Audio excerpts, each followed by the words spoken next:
నా ప్రాణానికి ప్రాణమైన తెలుగు ప్రేక్షక దేవుళ్ళందరికీ నమస్కారం.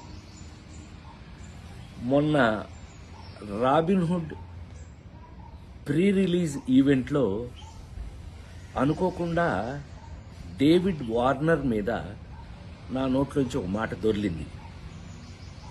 అది కేవలం ఉద్దేశపూర్వకంగా చేసింది కాదు. అసలు నా ఉద్దేశం, నా గురించి మీకు తెలియదేముంది.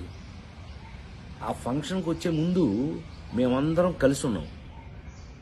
ఎంత అల్లరి చేశాము అని అంటే గనక, నితిన్ని అతన్ని మీరంతా నాకు పిల్లలు లాంటి వాళ్ళు అన్న అంటే గట్టిగా వాటేసుకుని, నేను మెదలకుండా ఉండకుండా, నువ్వు యాక్టింగ్ చేస్తున్నావు కదా, నువ్వు యాక్టింగ్లోకి రా, నీ సంగతి చెప్తానన్నా. అంటే అతను అన్నాడు, మీరు క్రికెట్లోకి రండి, మీ సంగతి చెప్తానన్నాడు. ఇలా మ్యాక్సిమం అల్లరి చేసాము. అల్లరి చేసి ఆ ఫంక్షన్కి వచ్చాము. ఏది ఏమైనా I love David Warner. I love his cricket.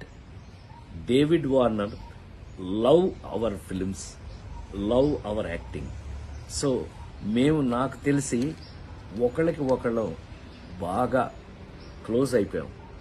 ఏది ఏమైనా ఈ జరిగిన సంఘటన మిమ్మల్ని ఏదైనా మనసు బాధ పెట్టినట్టయితే, ఎవరినైనా తెలియకుండా, నేను నిజంగా ఉద్దేశపూర్వకంగా అన్నది కాదు కాబట్టి, అయినా కూడా ఐ ఫీల్ వెరీ సారీ.